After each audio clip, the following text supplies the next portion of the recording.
நடுக்கடலில் நடந்தது என்ன? 183 வீரர்களுடன் இந்தியா வந்த ஈரான் கப்பல். அதிர்ந்து போன ட்ரம்ப் நிர்வாகம். கடந்த பிப்ரவரி 28ஆம் தேதி முதல் அமெரிக்கா, இஸ்ரேல் மற்றும் ஈரான் ஆகிய நாடுகளுக்கு இடையே மிக கடுமையான போர் மூண்டுள்ள சூழலில் சர்வதேச அரசியல் களத்தில் இந்தியா எடுத்துள்ள ஒரு முக்கிய மனிதாபிமான நடவடிக்கை உலக நாடுகளின் கவனத்தை ஈர்த்துள்ளது. குறிப்பாக அமெரிக்க அதிபர் ட்ரம்ப் தலைமையிலான நிர்வாகம் ஈரானுக்கு எதிராக தீவிரமான ராணுவ நடவடிக்கைகளை எடுத்து வரும் நிலையில் இந்தியா 183 ஈரான் கடற்படை வீரர்களுடன் வந்த ஒரு கப்பலுக்கு தஞ்சம் அளித்திருப்பது பெரும் விவாதத்தை ஏற்படுத்தியுள்ளது. இந்த போரில் அமெரிக்கா மற்றும் இஸ்ரேல் நடத்திய தாக்குதல்களால் ஈரானில் ராணுவ தளபதிகள் மற்றும் பொதுமக்கள் உட்பட சுமார் 1045 பேர் உயிரிழந்திருப்பதாகவும் 5000த்திற்கும் மேற்பட்டோர் படுகாயமடைந்திருப்பதாகவும் ஈரான் தரப்பு அதிகாரப்பூர்வமாக தெரிவித்துள்ளது. ஈரானின் உச்சபட்ச தலைவர் அயதுல்லா காமேனி கொல்லப்பட்டதை தொடர்ந்து மத்திய கிழக்கில் பதற்றம் முன் எப்போதும் இல்லாத அளவுக்கு உச்சத்தை எட்டியுள்ளது.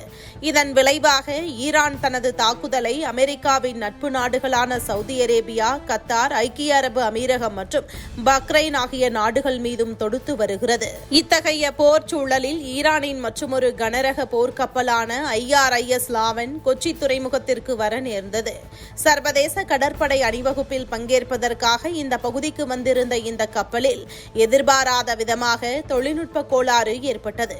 இதனையடுத்து பிப்ரவரி 28 அன்று ஈரான் அரசு விடுத்த அவசர கோரிக்கையை ஏற்று மனிதாபிமான அடிப்படையில் மார்ச் 1ஆம் தேதி இந்தியா அனுமதி வழங்கியது. அதன்படி மார்ச் 4ஆம் தேதியன்று IRIS லாவன் கொச்சி துறைமுகத்தை வந்தடைந்தது. 1985இல் கமிஷன் செய்யப்பட்ட இந்த கப்பல் தரை மற்றும் நீர் ஆகிய இரு நிலைகளிலும் போரிடக்கூடிய வல்லமை படைத்தது என்பதும் குறிப்பிடத்தக்கது.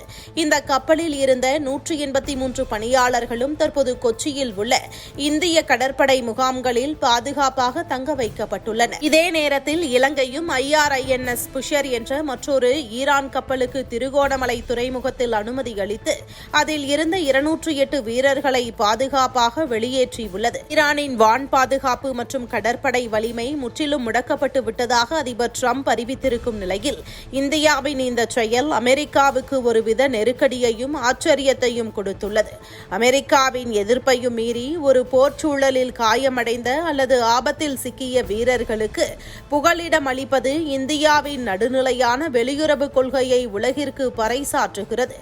ஈரானுக்கும் அமெரிக்காவுக்கும் இடையிலான மோதல் முற்றி வரும் வேளையில் அண்டை நாடுகளான இந்தியாவும் இலங்கையும் எடுத்துள்ள இந்த முடிவுகள் சர்வதேச ராஜதந்திர வட்டாரங்களில் உன்னிப்பாக கவனிக்கப்படுகின்றன. ட்ரம்ப் நிர்வாகம் ஈரானை தனிமைப்படுத்த முயற்சிக்கும் வேளையில் மனிதாபிமான அடிப்படையில் இந்தியா செய்துள்ள இந்த உதவி வரும் நாட்களில் இந்திய அமெரிக்க உறவுகளில் எந்த மாதிரியான தாக்கத்தை ஏற்படுத்தும் என்பது பெரும் கேள்வியாக எழுந்துள்ளது. இருப்பினும் ஆபத்தான நிலையில் இருந்த கடற்படை வீரர்களை காப்பாற்றுவதே இந்தியாவின் முதன்மை நோக்கமாக இருந்துள்ளது. இச்சம்பவம் ஒருபுறம் மனிதாபிமானமிக்கதாக பார்க்கப்பட்டாலும் மறுபுறம் இது ஈரானுக்கு இந்தியா வழங்கும் மறைமுக ஆதரவோ என்ற கோணத்திலும் அமெரிக்கா உளவு அமைப்புகள் ஆராய்ந்து வருகின்றன.